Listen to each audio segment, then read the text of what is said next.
کہ سچوں کے ساتھ ہو جاؤ۔ چنانچہ ہمارے مشائخ نے دلوں کو اچھا کرنے کے مختلف اعمال لکھے ہیں کہ جن اعمال کے کرنے سے انسان کا دل اچھا ہو جاتا ہے۔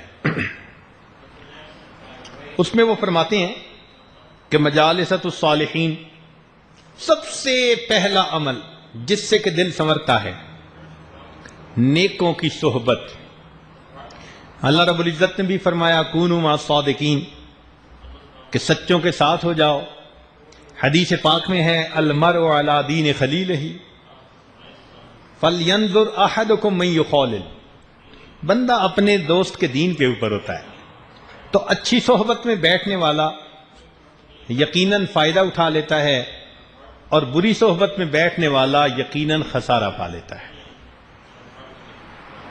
پھر اس کے بعد فرمایا بر الوالدین، والدین کے ساتھ نیکی کا معاملہ کرنا۔ رب کریم نے بھی ارشاد فرمایا وبالوالدین احسانا، کہ تم اپنے والدین کے ساتھ حسن سلوک کا معاملہ کرو، حتیٰ کہ اگر وہ کافر اور مشرک بھی ہوں تو بھی ان کے ساتھ اچھے انداز سے زندگی گزارو۔ وصاحبہما فی الدنیا معروفا، دنیا کے معاملات میں ان کے ساتھ اچھائی کا معاملہ برتو۔ چنانچہ ایک بڑے بزرگ تھے جو صاحب دعا تھے، مستجاب الدعوات تھے۔ ایک بندہ بہت ہی پریشان حال تھا، اس نے سوچا کہ بھئی میں ان کے پاس جاؤں گا، سنا ہے کہ ان کی ہر دعا قبول ہوتی ہے۔ چنانچہ وہ کہنے لگا جی میں آپ کے گھر آنا چاہتا ہوں، میں آپ کو کچھ حالات سناؤں گا۔ وہ اسے لے کر گئے۔ جب وہاں گئے تو اس نے دیکھا کہ ان کے گھر کے اندر 2 سور بندھے ہوئے ہیں۔ بڑا حیران ہوا، اللہ کا ولی، اتنا مقام کہ مستجاب الدعوات، سور بندھے ہوئے ہیں۔ انہوں نے مہمان کو بٹھایا، پہلے ان سوروں کو جو ان کا دانہ تھا وہ ڈالا، پھر آ کر بیٹھ گئے۔ اس نے حالات بتائے اور بتا کر اس نے ان سے دعا کے لیے کہا، انہوں نے دعا کر دی۔ جب ذرا بات بڑی تو اس نے پوچھا کہ جی آپ کو اللہ نے یہ مقام دیا، بڑے بڑے مشائخ نے تصدیق کی، یہ آپ کو مقام کیسے ملا؟ تو اس وقت ان کی آنکھوں میں آنسو آ گئے۔ کہنے لگے تم نے دیکھا کہ جب میں آیا تو میں نے 2 جانوروں کو دانہ ڈالا؟ کہنے لگے ہاں۔ کہنے لگے وہ دونوں میرے ماں باپ، لیکن ایک مرتبہ اللہ کی شان میں ان دونوں نے ایسا گستاخانہ کلام کیا کہ اللہ نے ان کی شکلوں کو مسخ کر دیا، ان پر اللہ کا عذاب آ گیا۔ میرے تو ماں باپ تھے نا، میں نے ان کی خدمت کو اسی طرح جاری رکھا، اللہ نے ان کی خدمت کے صدقے مجھے مستجاب الدعوات بنا دیا۔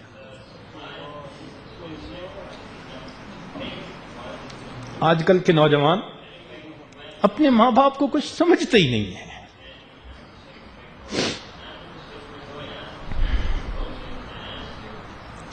نمبر 3 فرمایا الابتعاد من اہل الفسق والمعاصی،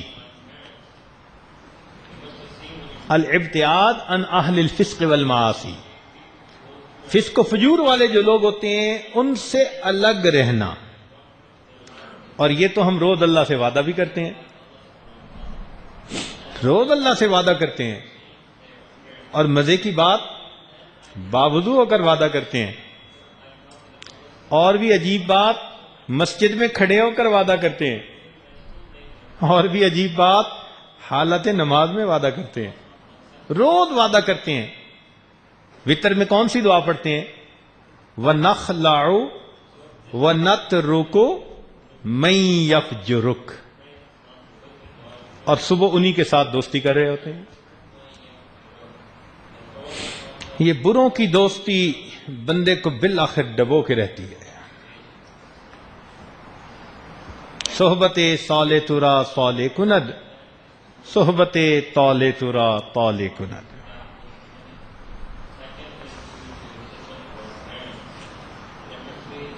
ہمارے علاقہ میں ایک بزرگ گزرے ہیں، انہوں نے پنجابی زبان میں بڑا عجیب کلام کیا ہے۔ سلطان العارفین ان کا نام، ان کا لقب تھا، باہو وہ اپنا لقب کرتے تھے شاعری میں. تو ان کا ایک عجیب مطلب اشعار ہیں. فرماتے ہیں نال کو سنگی سنگ نہ کریے تے کون نو لاج نہ لائیے ہو. ہم برے دوست کے ساتھ دوستی نہ لگائیں اور اپنے نسب کو دھبا نہ لگا بیٹھیں. نال کو سنگی سنگ نہ کریے تے کون نو لاج نہ لائیے ہو. کوڑے کھو کدی میٹھے نہ ہوندے بھاویں لکھ منا گڑ پائیے ہو. کڑوے کنویں ان کا پانی میٹھا نہیں ہوتا، چاہے لاکھوں من اس میں تم جا کر گڑ ڈال دو، جب پانی نکالو گے نا تو نیچے سے پھر کڑوا ہی نکلے گا.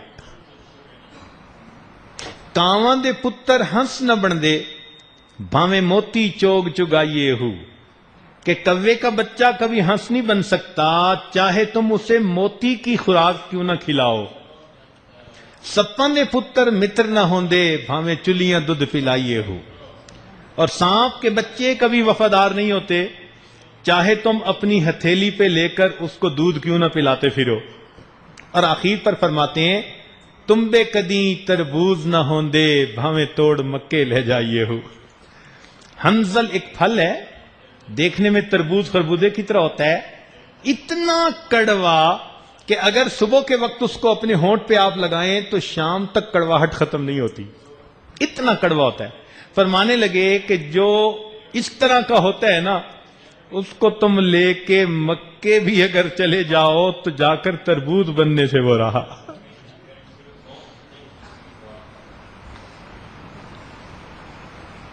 تو ان کے ساتھ اگر تو دعوت کا تعلق ہے پھر تو شریعت اس پر ثواب دے گی، ان کو اللہ کی طرف بلاؤ.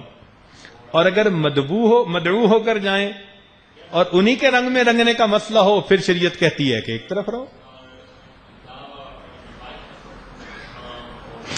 چوتھا فرمایا زیارت القبور فإنها تذکر الآخرہ. قبور کی زیارت کرنا اس لیے کہ قبور کی زیارت سے انسان کو آخرت کی یاد آتی ہے، دل کی سختی دور ہو جاتی ہے. پانچواں النظر فی عواقب المفسدین. جو مفسد ہیں، بدکار ہیں، ان کے انجام پہ ذرا نظر دوڑائیے. اس لیے کہ جو انسان بدکاریاں کرتا ہے اللہ رب العزت اسی دنیا میں پھر اس کا انجام ویسے کر دیتے ہیں. اکل الحلال والابتعاد عن اکل الحرام والمشتبہ. حلال کھانا اور مشتبہات سے اپنے آپ کو بچانا.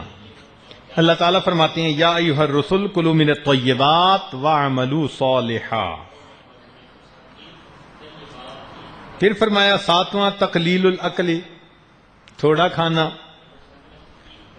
کلو وشربو ولا تسرفو، کھاؤ پیو مگر اسراف نہ کرو. آٹھواں الاکثار من الصیام والتتابع بین الحج والعمرہ. کثرت سے روزے رکھنا اور کثرت سے ایک کے بعد دوسرا حج اور عمرہ کرنا، اس سے بھی انسان کا دل منور ہوتا ہے.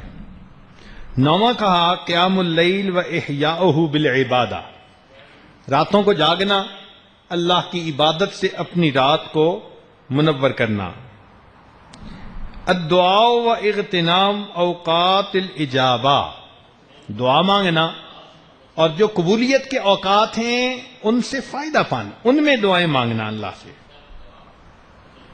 پھر الصمت عما لا یعنی، لا یعنی باتوں سے پرہیز کرنا، خاموش رہنا. من صمت نجا. الخلوہ بالنفس و محاسبتها، جس کو ہم مراقبہ کہتے ہیں، کہ تنہائی میں 15 منٹ آدھا گھنٹہ بیٹھ کر اپنے آپ کا محاسبہ کرنا. حاسبو قبل ان تحاسبو، تم اپنا محاسبہ کرو اس سے پہلے کہ تمہارا محاسبہ کیا جائے. پھر العلم بان اللہ مطلع علی الاقوال والاعمال. یہ جاننا کہ اللہ تعالی ہمارے اعمال اقوال کو جانتا ہے. الصدقۃ و معرفت احوال الفقراء والمساکین، اللہ کے راستے میں صدقہ دینا. المحافظۃ علی الصلوات، نمازوں کی پابندی. قراءۃ القرآن بالتدبر والتفکر فی، سوچ سمجھ کر اللہ رب العزت کے کلام کی تلاوت کرنا. التفکر فی مخلوقات اللہ تعالی، اللہ کی تخلیقات کے اندر غور خوض کرنا. اجتناب المنکرات والملاہی، غفلت والے کام اور منع کیے ہوئے کام ان سے بچنا. اغتنام الاوقات بالنافع من الاقوال والاعمال، اپنے اوقات کو اچھی باتوں اور اچھے کاموں میں لگانا. اور 20واں فرمایا المعالجہ بالاطباء الروحانیہ، جو روحانی طبیب ہیں ان روحانی اطباء سے اپنا روحانی علاج کروانا.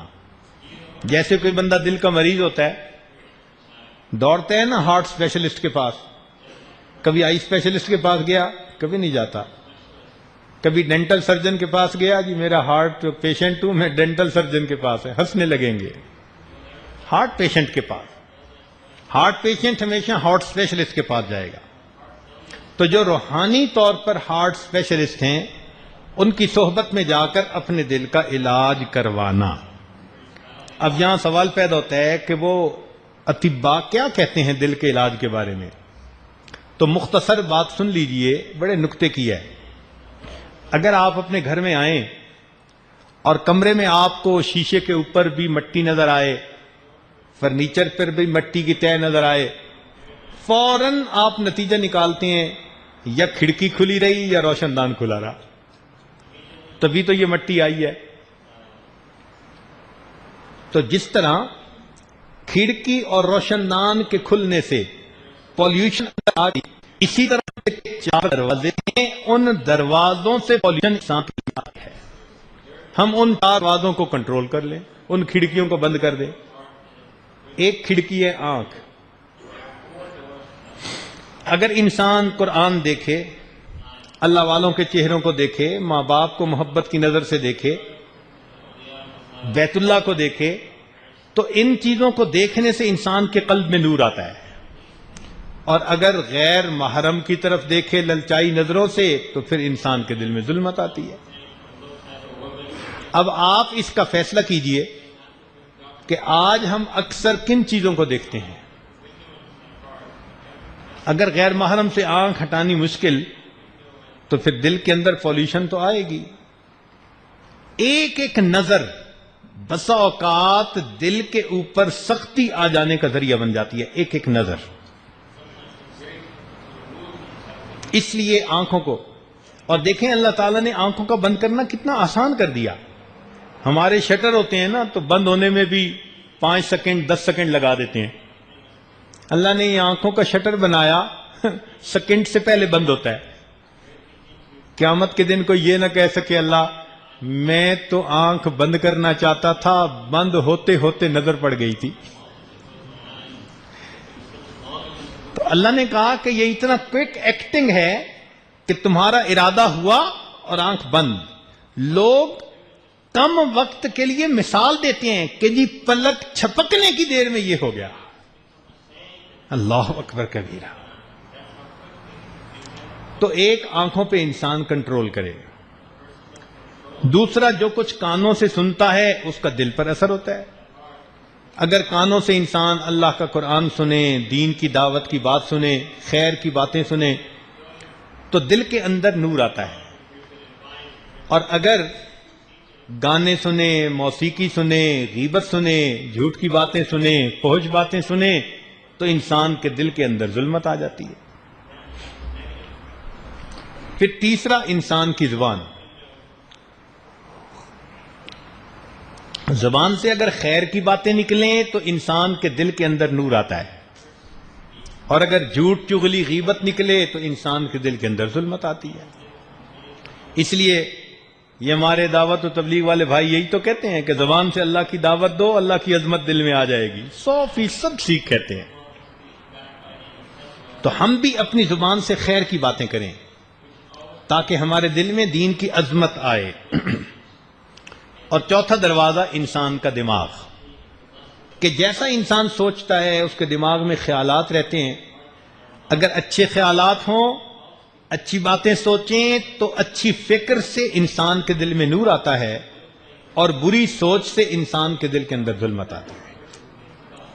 تو دل کا سنورنا تو آسان ہوا، اس کے 4 راستوں پر آپ پہرا لگا دیجئے، وہاں سے اپنے دل کے اندر ظلمت داخل ہونے سے روک لیجئے، آپ کا دل منور ہوتا چلا جائے گا۔ بہت آسان ہے۔ یہ دل کا بنا لینا بہت بڑی بات۔ کہنے والوں نے کہا دل بدستاور کے حج اکبر است، دل بدستاور کے حج اکبر است، وز ہزاراں کعبہ یک دل بہتر است، کعبہ بنیاد خلیل آذر است، دل گزر گاہ جلیل اکبر است۔